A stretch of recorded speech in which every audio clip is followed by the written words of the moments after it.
3,000 years ago, the Somalis traveled across endless lands in search of a promised land. Their ancient map spoke of a land of many lakes and hills shaped by the wind. Wallahi, this is the place. We shall name this land Minnesota! And so, the Somalis claimed this frozen paradise as their promised land. All roads lead to Mogadishu, Somalia. I've booked my flight. By the end of this year, I'm moving to Somalia full time, bro.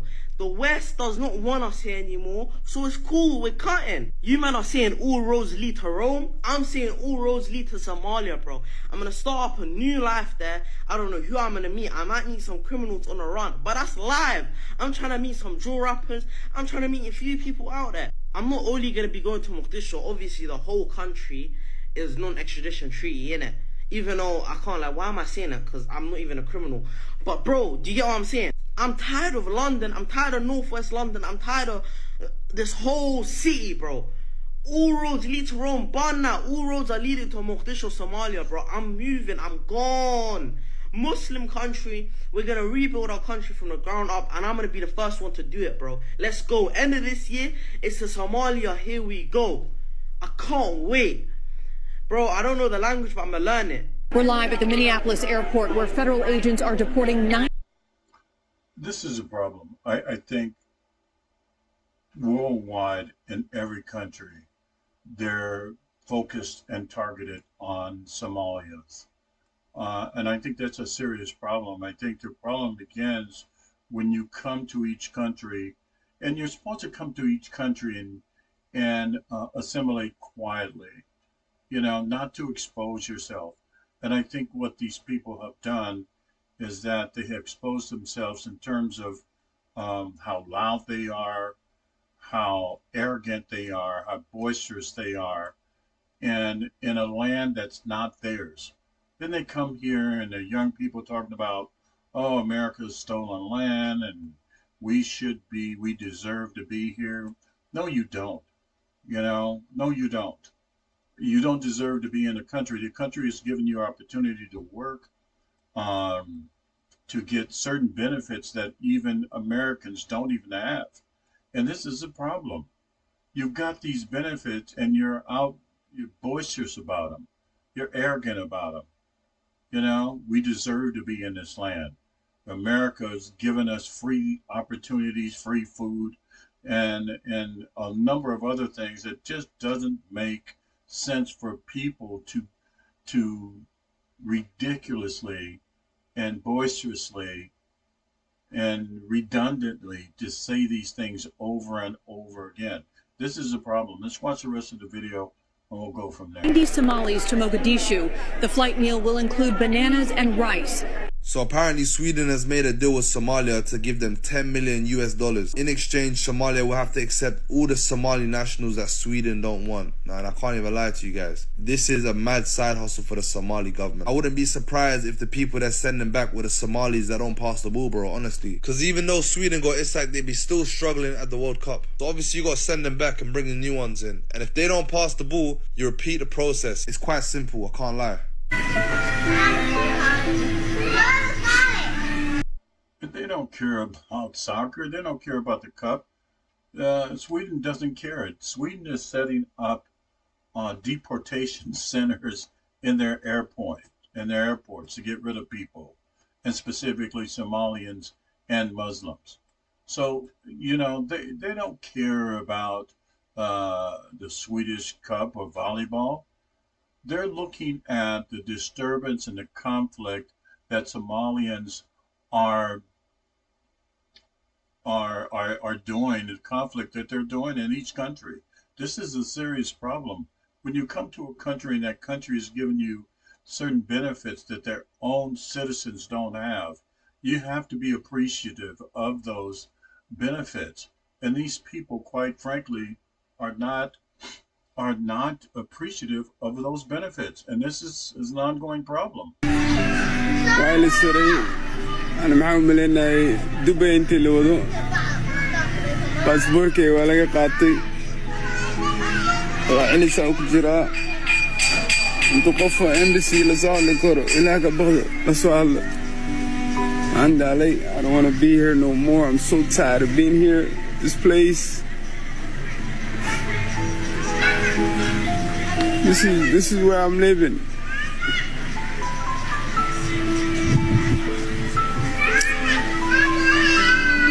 I'm so tired of it. Just like I want to go back. I don't want to be here no more. I don't cut my hair. I don't shave. I don't do nothing. I just want to go back. No one. This is one of the guys that was deported from Minnesota, deported back to Somalia. Now he's begging and crying. He was one of the guys who was being so arrogant when he was in Minnesota about, oh, we're getting free stuff. America's giving all this to us. They're giving us opportunities. They're allowing us to go to school. And he was just real outlandish about it.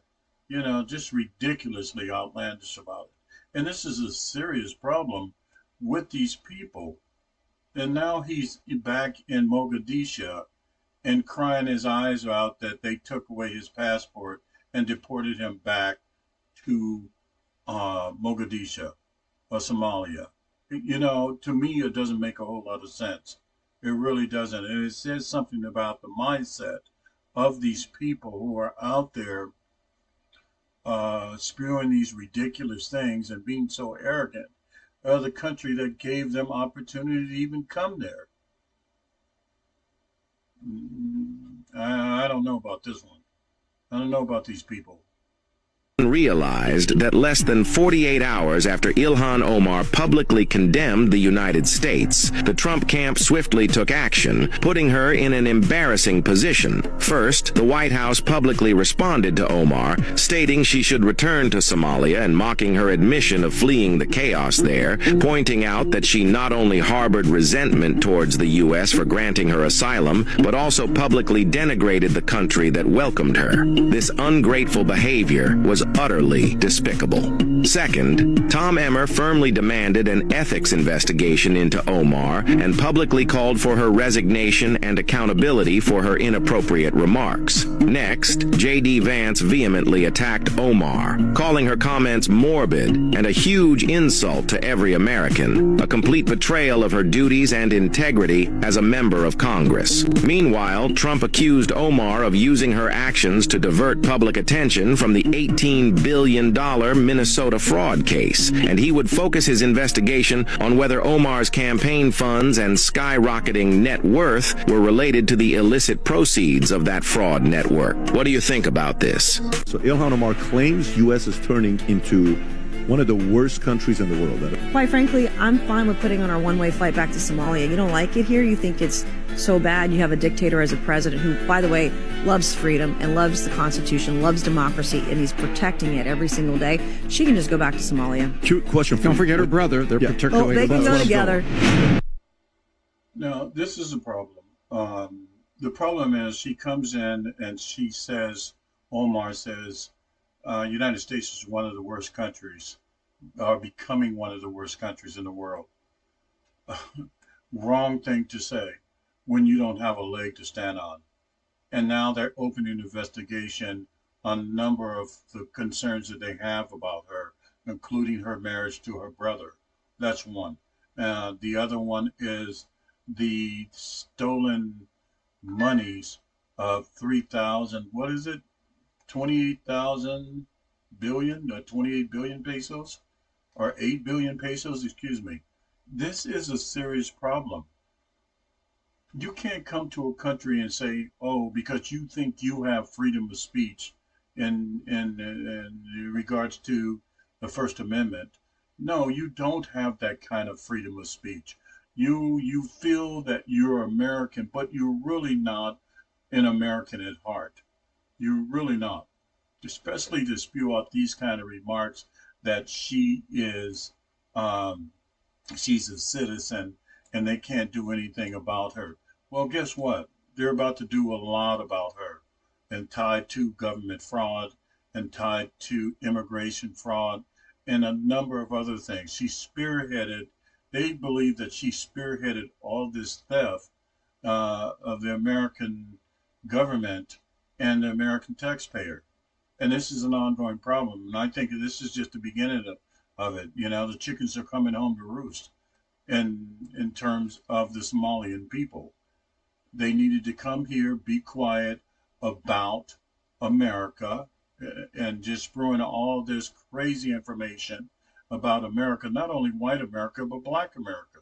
They came here and said certain things against black America. This is one thing you don't do. You don't come to a country, even if they give you a path to citizenship, you don't come to this country and talk about people who cannot be deported. Those Americans and those black Americans that cannot be deported.